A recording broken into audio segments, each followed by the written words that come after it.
하나님께서 오늘 우리에게 준 말씀은 호세아서 9장 말씀입니다. 호세아서 9장 구약성경 1264페이지 9장 1절부터 마지막 17절까지가 오늘 본문입니다. 우리 그 가운데 1절부터 9절까지 우리 한 절씩 교독합니다. 이스라엘아, 너는 이방 사람처럼 기뻐 뛰놀지 말라. 내가 음행하여 내 하나님을 떠나고 각 타작 마당에서 음행의 값을 좋아하였느니라.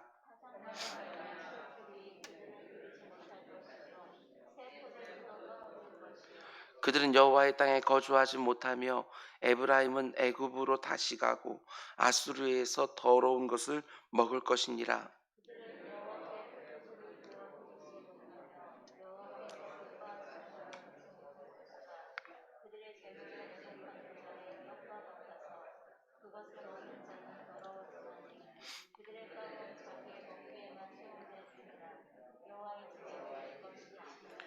너희는 명절날과 여호와의 절기의 날에 무엇을 하겠느냐?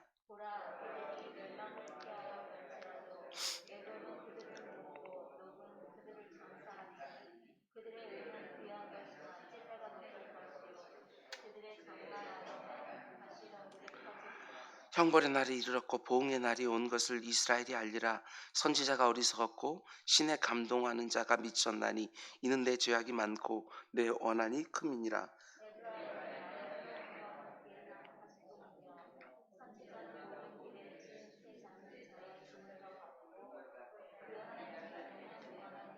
우리 함께 그들은 기브아의 시대와 같이 심히 부패한지라.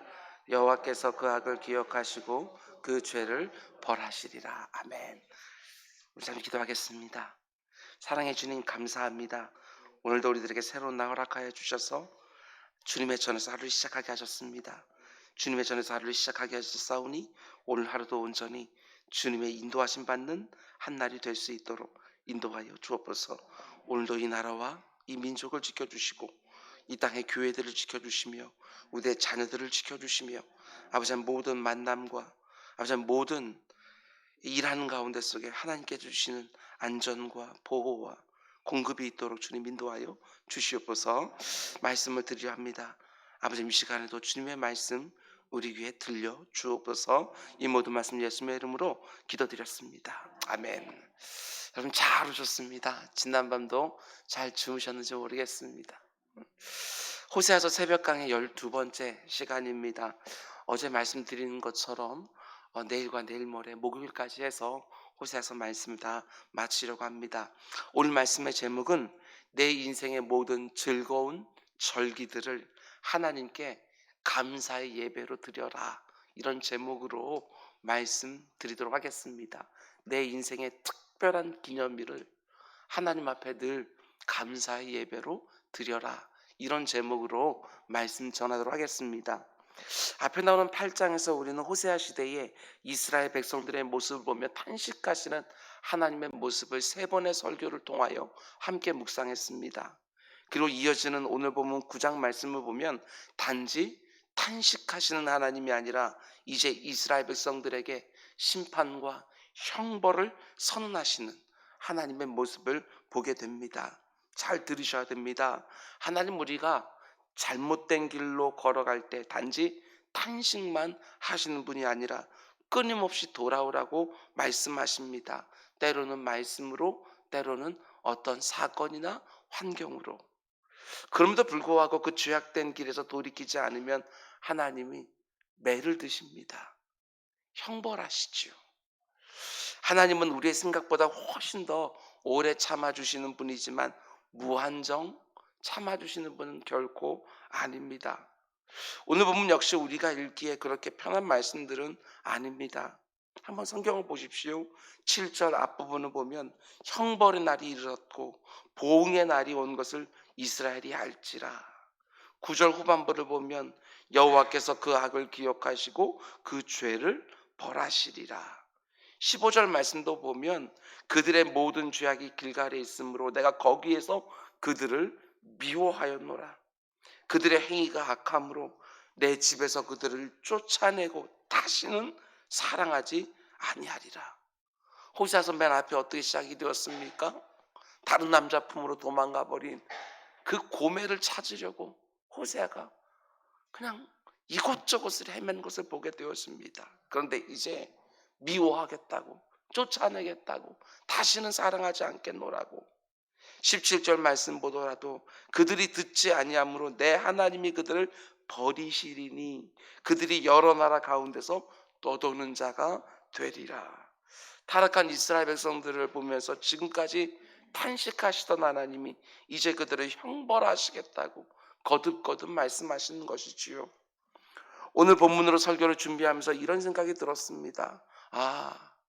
호세아 선지자는 그 시대 사람들에게 얼마나 미움을 받았을까, 이런 생각이 드는 거예요. 호세아 선지자가 설교할 때마다 사람들이 얼마나 듣기 싫어했을까, 그런 생각이 드는 거예요. 입만 열면 너희들이 잘못하고 있으니까 하나님 탄식하지 않느냐 소리치고, 이제는 한 걸음 더 나아가 너희들이 돌이키지 않으니까 하나님이 형벌하시리라, 하나님 너희를 미워하시리라, 쫓아내리시리라, 버리시리라. 저 역시 설교자의 한 사람으로서 호세아 선지자가 맨날 이런 설교를 하는 것이 얼마나 힘들었을까 생각해 보았습니다. 근데 너무나 놀라운 것은 호세아가 단 한 번도 싫다는 내색을 하지 않는다는 점입니다. 하나님의 말씀을 받은 그대로 묵묵히 전합니다. 이게 얼마나 어려운 일인지 한 사람의 설교자로서 또 생각해 봅니다. 호세아는 참 귀한 설교자였구나. 이 시대의 설교자들이 좀 많이 배워야 되겠구나, 이런 생각을 해보았습니다. 오늘 보면 9장 말씀은 특별히 더 인기가 없었을 것 같은 설교입니다.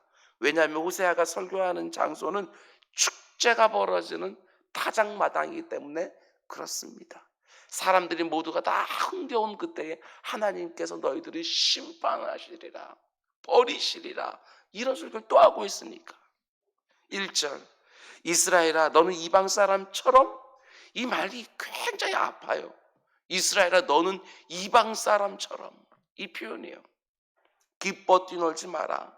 네가 음행하여 내 하나님을 떠나고 각 타작마당에서 음행의 값을 좋아하였느니라.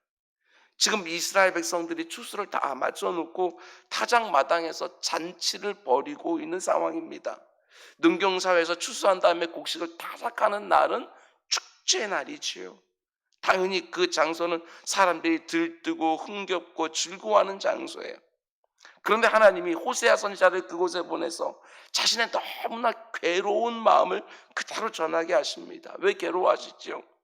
축제의 들뜸과 흥겨움과 즐거움을 넘어서 이스라엘 백성들이 지금 어떤 짓을 하고 있느냐?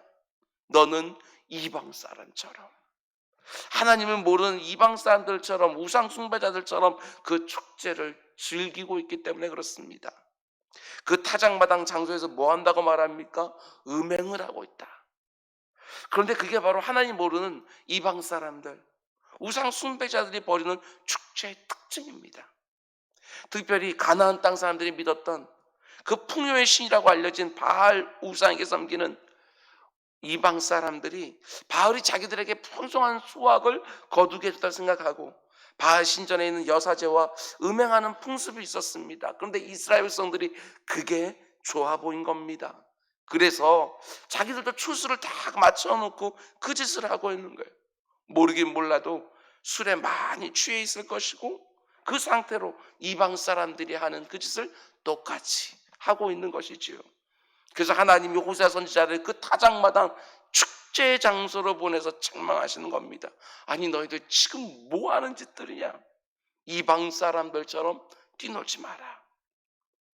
하나님은 이미 오래전에 이스라엘 백성들에게 율법으로 말씀해 주셨습니다.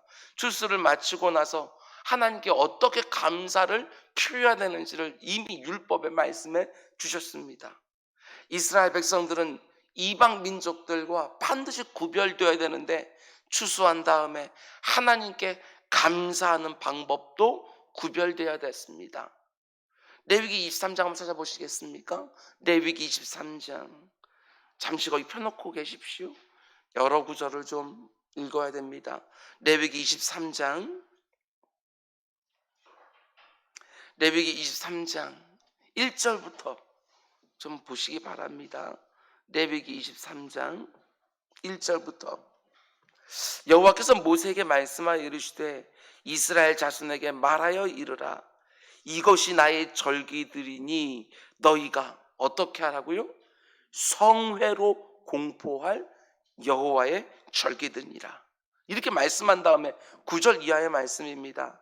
여호와께서 모세에게 말씀하여 이르시되 이스라엘 자손에게 말하여 이르라. 너희는 내가 너희에게 주는 땅에 들어가서 너희의 곡물을 거둘 때에, 곡물을 추수하고 타작할 때에 너희의 곡물의 첫 이삭 한 단을 제사장에게로 가져갈 것이요 제사장은 너희를 위하여 그 단을 여호와 앞에 기쁘게 받으심이 되도록 흔들되 안식일 이튿날에 흔들 것이며, 한마디로 추수를 마친 다음에 그 무엇보다도 그 곡물을 주신 하나님께 감사의 예배를 드리라는 것입니다.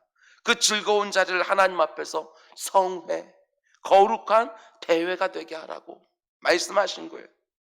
그리고 이어지는 33절부터는 그 유명한 초막절에 대한 규례인데요, 초막절은 우리식으로 하면 추수감사절과 같은 시기에 있는 절기입니다. 33절 여호와께서 모세에게 말씀하여 이르시되 이스라엘 자손에게 말하여 이르라. 일곱째 달 15째 날은 초막절이니 여호와를 위하여 이래 동안 지킬 것이라.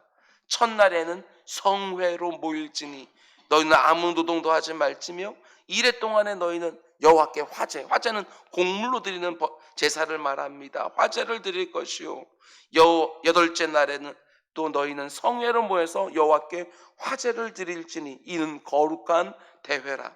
너희는 어떤 노동도 하지 말지니라.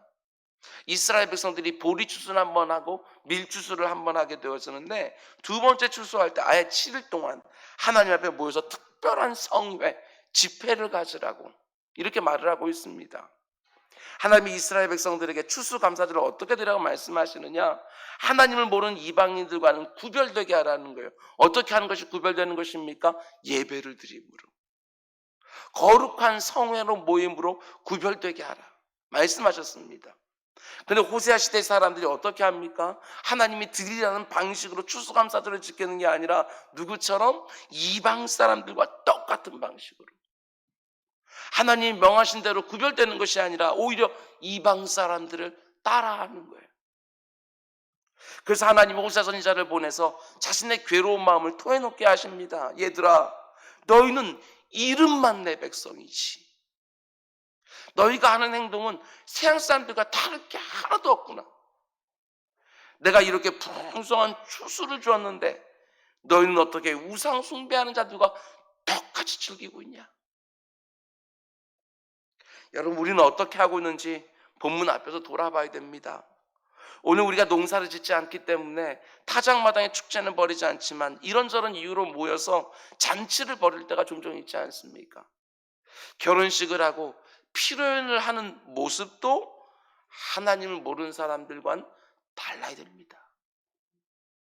자녀를 출산하고 돌잔치하는 모습도 하나님을 모르는 사람과는 달라야지요. 환갑을 맞고 회갑을 맞고 팔순을 맞고 부모님을 위해 잔치를 할 때도 하나님 모르는 사람들과 달라야 되는 거예요. 즐기는 방법도 달라야 되고 노는 방법도 달라야 되고 쉬는 방법도 달라야 되고, 사랑하는 사람 만나서 한 몸이 되게 하신 것도 하나님의 은혜고, 자녀를 출산하고 건강히 양육하게 하신 것도 하나님의 은혜고, 부모님이 건강하게 60, 70, 80 되는 것도 하나님의 은혜라고 정말 믿는다면 그날을 보내는 것도 하나님을 모르는 사람들과 분명히 달라야 된다. 근데 어떻게 하는 것이 다르게 보내는 것입니까? 하나님 백성들은 그렇게 의미 있는 날 예배하는 것입니다. 거룩한 성회로 모이라고 말씀하셨어요. 추수감사절만 그런 게 아니라 크리스마스, 하나님도, 하나님을 모르는 사람들도 이 날을 즐거워해요. 그러나 이 날에 술 판매가 가장 많고 호텔방마다 빈 방이 하나도 없다고 말합니다. 그러나 하나님 백성들은 교회에서 성회로 모여서 하나님의 성육신에 감격하고 감사하고, 우린 그렇게 보내는 거예요. 한 해를 보내면서 서양 사람들과 똑같은 방식으로 막년회를 열어놓고 한 해를 잊어버리자 이러고 있으면 하나님의 탄식의 대상이 되는 것이지요. 우리는 송구영신 예배를 드리면서 하나님의 은혜 가운데 속에 지나온 세월들을 한 해를 또 돌아보고 죄 많은 우리들에게 또 선물로 한 해를 주신 하나님께 감사하며 다짐하고 우리는 이렇게 절기를 보내는 거예요. 여러분, 내가 하나님의 백성이라고 말하면서 하나님은 모르는 새할 삶과 똑같은 방식으로 이러저러한 절기들을 보낸다면 하나님의 탄식이 될 수 있습니다. 우리의 즐거운 절기들이, 명절들이, 잔치들이 하나님 앞에 성회가 되기 원합니다. 우리가 행하는 모든 잔치와 모든 기념일 중심에 하나님에 대한 감사의 예배, 감사의 기도가 있기를 원합니다. 믿지 않는 사람처럼 단지 기뻐하고 즐거워하며 뛰노는 것이 전부가 아니라 달라도 다른 잔치가 되어야지요. 하나님을 믿는 사람들의 모든 절기와 모든 기념일들이 하나님 앞에서 드려지는 예배와 성회가 되기를 주님의 이름으로 축원드립니다. 그럼 이제 그 두 번째로, 하나님은 타작하는 절기를 거룩한 성회로 모이라고 하셨습니다. 그러나 이스라엘 백성들은 이방인들과 우상 숭배들처럼 술이 가득 치여서 음행을 하는 거예요. 그 모습을 보고 하나님이 너무나 화가 나서 어떻게 하십니까? 형벌을 선언하십니다. 먼저 첫 번째 형벌로 2절에 이렇게 선언하시죠. 타작마당이나 술틀이 그들을 기르지 못할 것이며 새 포도주도 떨어질 것이요. 하나님 정말 화가 나셨습니다. 하나님 이미 호세아서 2장에서 똑같은 말씀하셨어요. 2장 한번 찾아보시겠습니까? 앞으로 몇 장만 넘기면 되니까 2장 8절. 하나님의 마음이 어떠실지 한번 여러분들이 묵상해 보세요. 2장 8절. 곡식과 새 포도주와 기름은 내가 그에게 준 것이요. 땅에 없는 모든 소산을 하나님의 은혜를 주셨다고 말을 합니다. 그런데 이스라엘 백성들이 어떻게 하느냐? 하나님 향한 감사가 없습니다. 그 대신 그들이 바알을 위하여 쓴 은과 금도 내가 하나님이 그에게 더하여 준 것이거늘 그가 알지 못하는도다. 하나님의 마음이 얼마나 괴롭고 비참하겠어요. 하나님이 은과 금을 주었는데 그걸 누구를 위해 썼어요? 바알을 위해 썼어요. 하나님이 주었는데 바알을 위해서 쓰고 있어요. 그건 내가 준 거 아니냐? 근데 그걸 바알이 어떻게 갖다 줄 수 있느냐? 하나님 이렇게 말씀하시는 거예요. 그래서 하나님이 어떻게 하신다고 말씀합니까? 기가 막힌 형벌을 말씀하십니다. 9절, 2장 9절. 그러므로 내가 내 곡식을 그것이 익을 계절에 도로 찾으면, 수고는 수고대로 다 했는데 이제 추수를 못해요. 익을 때쯤 도로 찾겠다. 내가 새 포도주를 잘 담궈 놓았어요. 그런데 그것이 맞들 시기에 도로 찾겠다. 또 그들의 벌거벗은 몸을 가린 내 양털과 내 삶을 빼앗으리라. 착각하지 말라는 거예요. 이스라엘 백성들은 자기들 것이라고 생각했는데 하나님 뭐라고 말씀하세요? 내 곡식, 내 포도주, 내 양털, 내 삶. 내가 준 거라는 거예요. 그러니까 하나님이 언제 괴로워하시고 언제 탄식하고 언제 형벌하십니까? 주신 분을 망각할 때 형벌하시겠다. 하나님이 다 주셨는데 하나님 주셨다는 걸 잊어버리고 하나님 의식하지 않고 살아가는 자를 보면서 하나님 너무너무 슬퍼하시는 거예요. 우리 삶에 모든 열매와 추수를 허락하신 분이 하나님이신 줄 믿습니다. 내가 열심히 일을 해서 지금까지 먹고 사는 것 같지만 아니에요. 하나님이 하늘문은 열어주셨으니까 그 가운데 내 손에 쥐어지는 것들이 있지, 하나님께서 하늘문을 꽉 닫아버리면 여러분 아무리 수고하고 열심히 된다 할지라도 내 삶에 의미고 가치 있는 것들이 쥐어질 수가 없는 거예요. 중요한 것이 무엇입니까? 하나님이 주신 분이시기 때문에 하나님은 언제라도 다시 거둬가실 수 있다. 이걸 믿어야 돼. 이런 형벌이 우리에게 임하지 않기를 원합니다. 하나님을 인정하면 하나님은 우리의 필요를 매일매일 공급해 주시는 분이십니다. 하나님은 40년 동안 만나를 내려주시는 분이셔요. 하나님을 인정할 때 내 인생에 하나님이 더하시는 은혜가 있을 것입니다. 그건 하나님이 잊어버리면 하나님은 하늘문을 닫아버리십니다. 그럼 두 번째로 하나님이 이런 형벌을 또 선언하십니다. 3절, 9장 3절입니다. 그들은 여호와의 땅에 거주하지 못하며 에브라임은 애굽으로 다시 가며. 이스라엘 백성들에게 이거는요 그냥 머리카락이 쭈삐 쓰는 그런 표현이에요. 애굽으로 다시 간다는 말. 그들이 애굽 종노릇했잖아요. 지금 가나안 땅에 살고 있지만 지금 이스라엘 백성들이 살고 있는 가나안 땅은 원래 그들의 땅이 아니에요. 그들은 애굽 땅에서 종살이해서 430년 동안 하나님 그들 끄집어내서 하나님과 언약을 맺으면서 나는 너희 하나님 되고 너희는 내 백성이 되리라 하고 언약 맺어주면서 관계가 되어졌거든요. 하나님이 아브라함에게 약속해 주셨기 때문에 그 후손들에게 주신 땅인데 이제 다시 뺏어가시겠다, 이렇게 말할 수 있을 것 같습니다. 이스라엘 백성들이 지금 가나안 땅에 살고 있는데 오늘 우리식으로 말하면 일종의 임대주택 형식인 거예요. 하나님의 말씀에 온전히 순종하며 살면 죽을 때까지 살 수 있는 영구 임대주택이에요. 소유권을 주신 게 아니라는 것입니다. 하나님 말씀에 따라 살면 영원히 살 수 있어요. 그 하나님 말씀을 거역하면 당장이나 쫓겨날 수 있어요. 근데 지금 이스라엘 백성들의 모습이 어떻습니까? 그 땅의 주인을 모르고 주제를 넘어버렸어요. 자기들 땅인 줄 알아요. 그래서 하나님이 그들을 쫓아내시죠. 이스라엘 백성들만 그런 게 아닙니다. 말 그대로 우리 고백하는 것처럼 우리는요 파수꾼이에요. 파수꾼. 청직이라고요. 모든 것들을 지키고 모든 것들을 위탁받은 사람들이에요. 주인이 잠깐 맡겨주신 것뿐이에요. 언제든지 다시 달라고 하면 털어내드려야죠. 욥이 말하는 것처럼 주신 자도 여하시고 취하시는 자도 여하시고. 임대인은 주인의 눈치를 그래도 좀 봐야 되는 거 아닙니까? 근데 이스라엘 백성들이 자신의 주인이 누구인지를 잊어버렸어요. 그래서 주인에게 쫓겨나고 있죠. 여러분, 하나님께서 우리에게 주신 것들을 함부로 쓰지 마시기 바랍니다. 우리가 원주인이 아니에요. 우리는 청지기로 잠시 위탁받은 사람들이에요. 하나님의 뜻에 맞게 내게 있는 모든 것 다 사용할 우리 모두가 되기를 주님을 축원드립니다. 그 이제 마지막 세 번째로 하나님이 또 어떤 형벌을 선언하느냐, 이어지는 4절 말씀입니다. 우리 같이 한번 읽어볼까요? 굉장히 무서운 말씀이에요. 9장 4절 시작. 그들은 여호와께서 기뻐하시는 바도 되지 못하리.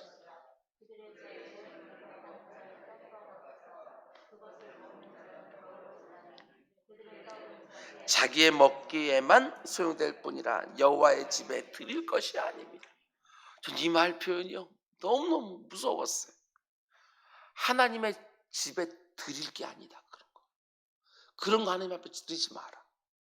그 더러운 거 드리지 마라. 그 더러운 거 드리지? 그러면 그거 먹는 사람도 더러워져. 이렇게 좀 말하고 있는 거예요. 이스라엘 백성들이 제사를 드리려고 드리기는 드려도 하나님 거 받지 않으신답니다. 오히려 하나님의 전을 더럽히는 제물 될 거라고. 그 제물을 나눠 먹는 사람들까지도 더럽힐 거라고. 여러분, 우리 역시 새겨들어야 됩니다. 이방 사람과 똑같이 살고 있으면서 똑같이 즐기고 놀고 있으면서 그 가운데 속에 하나님 앞에 뭔가를 드리면 하나님이 그거 기뻐하면 받으시겠습니까? 계속해서 말씀드렸습니다. 예배와 예배 사이가 중요하다고. 그 사이도 받으실 만해야 그 다음에 돌아오는 그 예배를 드릴 때도 하나님께서 기뻐 받으실 수 있는 거 아니겠습니까? 우리가 평상시 월요일부터 금요일, 토요일까지 마음대로 살아놓고 주일날 쑥 들어오면 하나님 받으실 만한 예배를 그냥 드리게 되어지는 것입니까? 나는 주의 성수를 했다고 생각할지 모르겠지만 하나님은 나하고 생각이 다르셔요. 그러고 나서 하나님이 5절에서 이렇게 질문하십니다. 9장 5절. 너희는 명절날과 여호와의 절개날에 무엇을 하겠느냐? 제 귀에는 이렇게 들렸습니다. 얘들아, 너도 계속해서 그러면 내가 이렇게 심판할 거야. 그러니 이제부터라도 거룩하게 살래? 아니면 계속해서 이방 사람들처럼 그렇게 음란하게 살래? 하나님께 말씀하는 거죠. 우리 인생의 모든 즐거운 절기마다 여러분 구별됨이 있기를 원합니다. 내 인생의 모든 즐거운 순간 중심에 그 모든 즐거움 허락하시는 하나님이 계시고 우리 입에서 쏟아지는 감사가 있기를 원합니다. 모든 즐거운 날과 기념일에 하나님 앞에 드려지는 감사 예배 거룩한 모임이 있기를 주님의 이름으로 축원드립니다. 기도하겠습니다. 사랑해 주님, 감사합니다. 그렇습니다. 하나님의 백성들은 즐기는 방법도, 노는 방법도, 쉬는 방법도 달라야 될 줄 믿습니다. 우리의 모든 날들이 하나님의 백성다운 모습 되어서 우리가 드리는 모든 예배들도 하나님 앞에 연락되는 예배가 되게 하여 주옵소서. 오늘도 하나님 백성들이 응당 살아야 되는 삶의 모습이 우리 새벽기도자들과 이 새벽기도를 함께하는 우리 모든 성도님들 가운데 있게 하여 주옵소서. 이 모든 말씀 예수님의 이름으로 기도드렸습니다. 아멘.